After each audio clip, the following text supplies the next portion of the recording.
বাঙালি সংস্কৃতির টানে নববর্ষের উৎসবে ঢাকা নগরবাসী সমবেত হবে রমনা পার্কে, শহীদ উদ্যান, ঢাকা বিশ্ববিদ্যালয়, জাতীয় সংসদ ভবন, রবীন্দ্র সরোবর ও হাতিরঝিল এলাকার বিভিন্ন অনুষ্ঠান স্থলে। এক বাক্যে বলা যায়, পুরা ঢাকা শহর আগামীকাল নববর্ষ উদযাপনের জন্য প্রস্তুত। এবং এখানে যে সমস্ত এলাকার কথা বলছি, এর বাইরেও সমগ্র ঢাকাতেই এই উৎসব পালিত হবে। জাতীয় উৎসব করে এই অনুষ্ঠানে যাতে জাতির ধর্ম বর্ণ নির্বিশেষে সকলেই নির্বিঘ্নে উদযাপন করতে পারে, তার জন্য ঢাকা মেট্রোপলিটন পুলিশ ব্যাপক নিরাপত্তা ব্যবস্থা গ্রহণ করেছে। বর্ষবরণ অনুষ্ঠান সমূহকে কেন্দ্র করে ঢাকা মহানগরীকে 21টি সেক্টরে ভাগ করে ঢাকা মেট্রোপলিটন পুলিশের পক্ষ থেকে পর্যাপ্ত সংখ্যক ইউনিফর্ম ও সাদা পোশাকে পুলিশ সদস্য মোতায়েন করা হবে। গুরুত্বপূর্ণ অনুষ্ঠানস্থল ড্র্যাগ স্কোয়াড দ্বারা সুইপিং করা হবে। রমনা পার্ক, শহীদ উদ্যান, ঢাকা বিশ্ববিদ্যালয় ঘিরে মোট 21টি স্থানে ব্যারিকেড থাকবে। প্রতি অনুষ্ঠানস্থলের প্রবেশ গেটে আর্চওয়ে ও হ্যান্ড মেটাল ডিটেক্টর দিয়ে তল্লাশির ব্যবস্থা করা হবে। অনুষ্ঠানস্থল ও শোভাযাত্রার রুটসমূহ সিসি ক্যামেরা দ্বারা, স্টিল ক্যামেরা, ভিডিও ক্যামেরা ও ড্রোন ক্যামেরা দ্বারা সার্বক্ষণিক মনিটরিং করা হবে। অনুষ্ঠানস্থলের চারপাশে শোভাযাত্রার রুটে পর্যাপ্ত পরিমাণ পিকেট, ফুড, পেট্রোল ও লাইনিং ব্যবস্থা থাকবে। ডিবি, সিটিটিসি পর্যাপ্ত সোয়াট সংখ্যক পুলিশ সদস্যগণ সাদা পোশাকে মোতায়েন থাকবে। ইফটিজিং, ছিনতাই, অপকৃত প্রতিরোধে সাদা পোশাকে পুলিশ দল মোতায়েন থাকবে। রমনা পার্ক, শহীদ উদ্যানের অভ্যন্তরে লস্ট অ্যান্ড ফাউন্ড সেন্টার স্থাপন করা হয়েছে, সেখানে মাইকিং ব্যবস্থা থাকবে। গোয়েন্দা নজরদারি বৃদ্ধি ও সাইবার পেট্রোল সহ নববর্ষ কেন্দ্রিক অপপ্রচার রোধে সামাজিক যোগাযোগ মাধ্যমে যে কোনো অপতৎপরতা মনিটরিং করা হচ্ছে। সম্মানিত নগরবাসীগণ, আপনাদের নিরাপত্তার স্বার্থে তল্লাশি কাজে আইন শৃঙ্খলা বাহিনীর সদস্যদের সহায়তা কামনা করি। অনুষ্ঠানস্থলে কোনো প্রকার মুখোশ, ব্যাগ, ধারালো বস্তু ও দাহ্য পদার্থ নিয়ে না আসার জন্য অনুরোধ করছি। নির্ধারিত সময়ের মধ্যে অনুষ্ঠান শেষ করতে হবে এবং অনুষ্ঠান স্থল ত্যাগ করতে হবে। কোনো ধরনের ফানুস, আতশবাজি ফোটানো যাবে না এবং শব্দ দূষণ হয় এরকম কোনো বাঁশি ব্যবহার করা যাবে না। বর্ষবরণকে কেন্দ্র করে কোনো বাণিজ্যিক পণ্যের বাজারজাত করা যাবে না, বিশেষ করে শোভাযাত্রায় এবং অন্যান্য যে সমস্ত প্রোগ্রাম আছে সেই সকল প্রোগ্রামে। রমনা বটমূলে ছায়ানটের অনুষ্ঠান সকালে শুরু হবে এবং তাদের দ্বারা নির্ধারিত সময়ে শেষ হবে। উক্ত অনুষ্ঠানে 3টি গেট দিয়ে কেবল প্রবেশ করা যাবে। অনুষ্ঠান থেকে কেবল বের হওয়ার জন্য 2টি গেট ব্যবহার করা যাবে।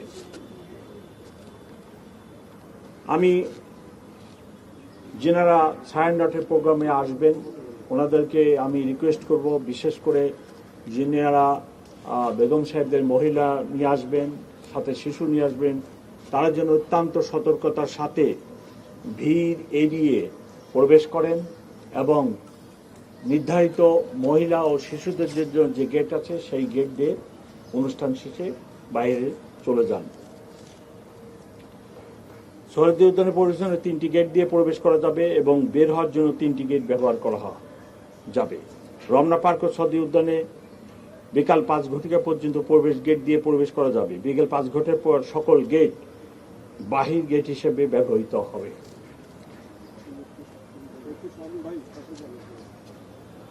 শোভাযাত্রার সময় শরৎ উদ্যানের পশ্চিম পাশে চারুকলার অপোজিটে যে গেট আছে এই গেট বন্ধ থাকবে এবং এই গেট দিয়ে তখন কোনো মানুষ রাস্তায় যেতে পারবে না। বর্ষবরণ শোভাযাত্রা 14 এপ্রিল সকালে শুরু হবে। শোভাযাত্রাটি চারুকলা হতে শুরু হয়ে শাহবাগ মোড়, টিএসসি, শহীদ মিনার, দোয়েল চত্বর, বাংলা একাডেমি, টিএসসি হয়ে পুনরায় চারুকলায় গিয়ে শেষ হবে। শোভাযাত্রার পুরো রুটটি নিরাপত্তার চাদরে ঢাকা থাকবে। পাশ থেকে বিকল্প পথে শোভাযাত্রায় প্রবেশ করা যাবে না।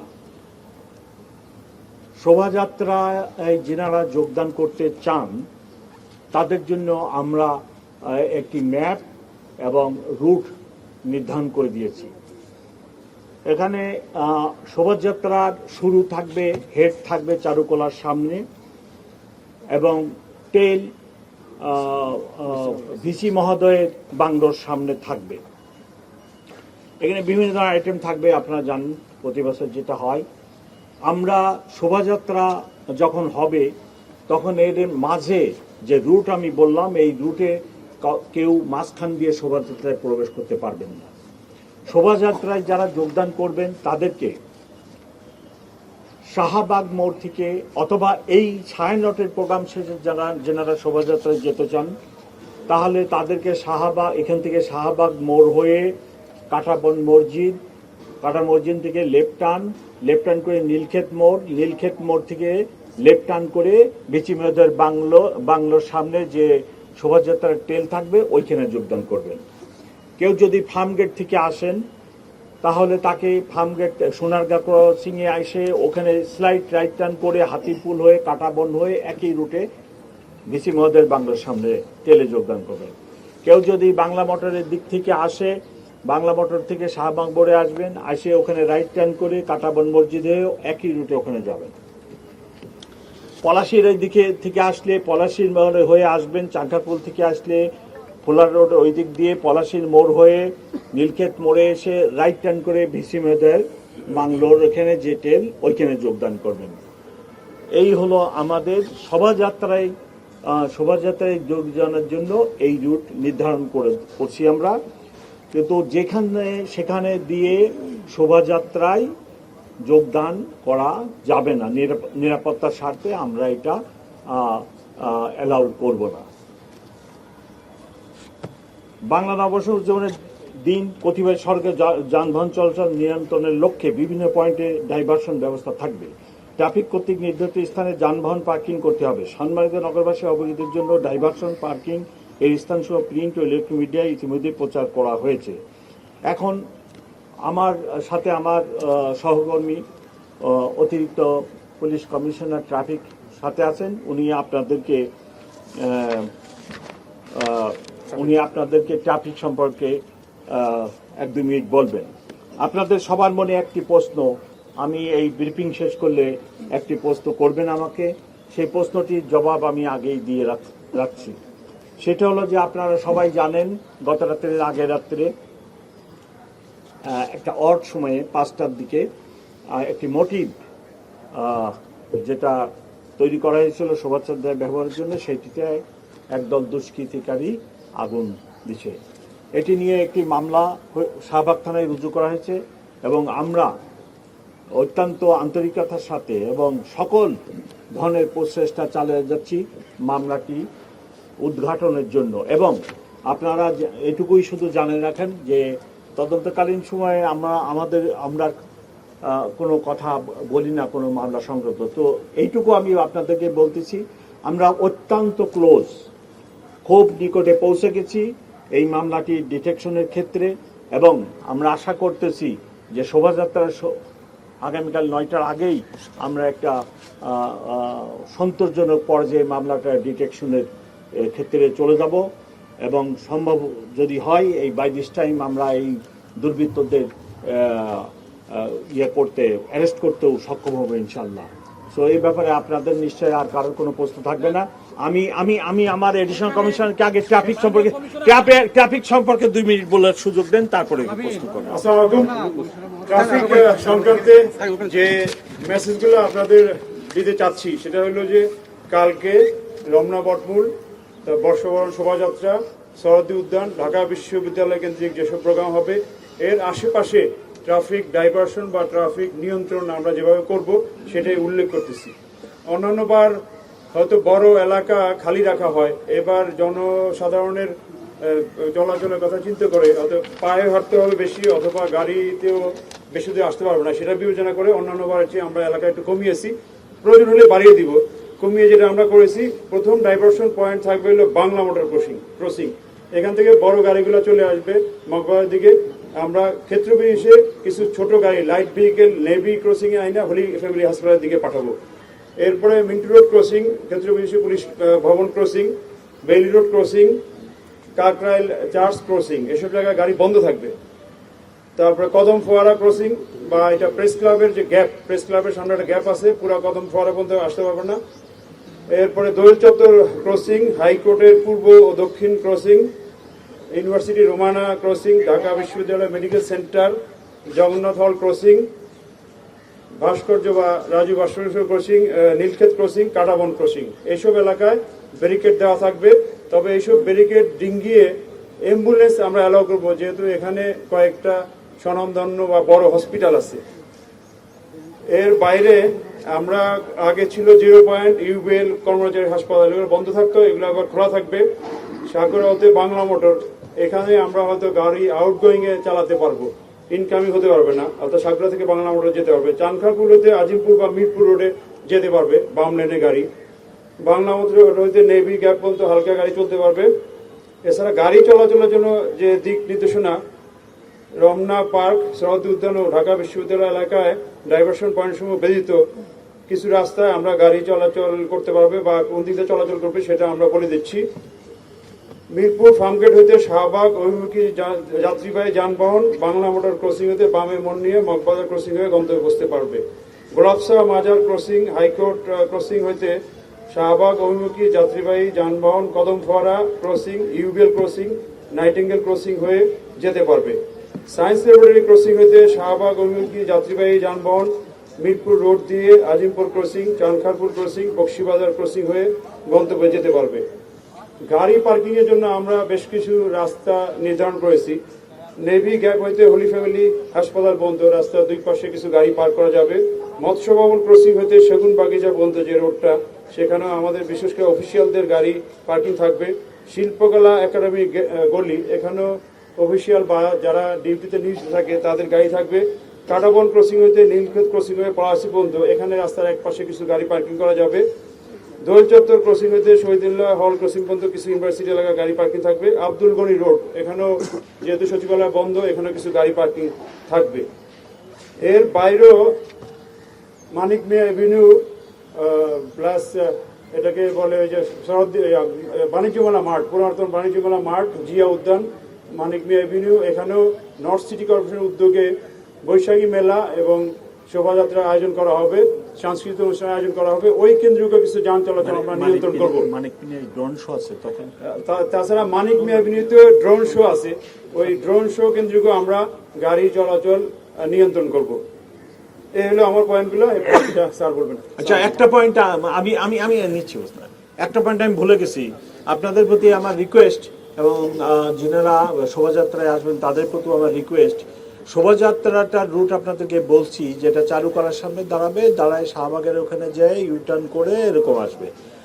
প্লিজ যখন শোভাযাত্রাটা মার্চ করবে, আপনারা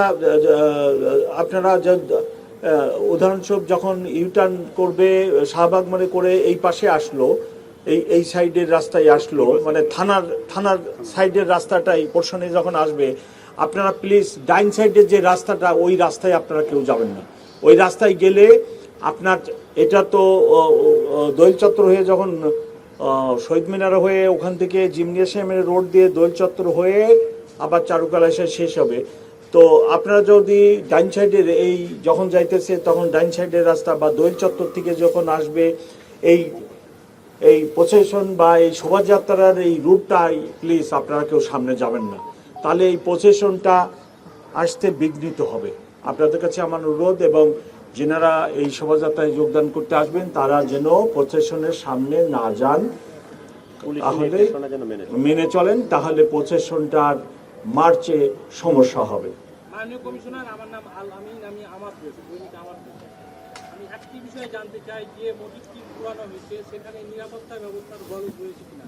পাশাপাশি এর সঙ্গে সংযুক্ত করতে চাই যে দীর্ঘ 15 বছর পরে একটা স্বৈরতান্ত্রিক শাসন ব্যবস্থার পরে এই পয়লা বৈশাখ উদযাপন হচ্ছে, এখানে আপনার কোনো নিরাপত্তা ব্যবস্থা দেখছেন?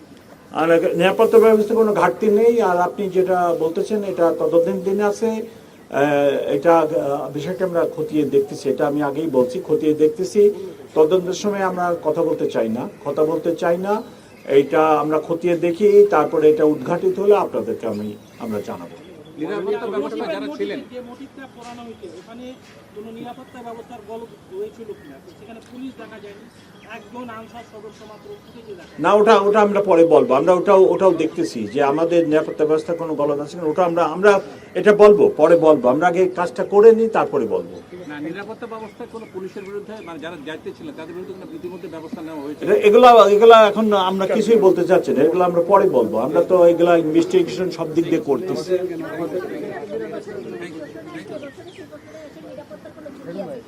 ঝুঁকি নাই, আমরা তো ব্যাপক 17,000 18,000 আমরা 18,000 নিরাপত্তা কর্মী পুলিশ অফিসার নিয়ে করতেছি। সাথে র্যাব আছে, বাংলাদেশ আর্মি আছে, এটিইউ আছে, এবং অন্যান্য গোয়েন্দা সংস্থাও আমাদেরকে সাহায্য করতেছে। এখন পর্যন্ত কোথাও থেকে কোনো এরকম কোনো ঝুঁকির কথা আমাদেরকে জানানো হয় নাই। সো আমি তার ভিত্তিতে বলতে পারি যে এখন পর্যন্ত কোনো ঝুঁকি নেই। ইনশাল্লাহ আমরা এটা সঠিকভাবে নিরাপত্তা দিয়ে কাজটি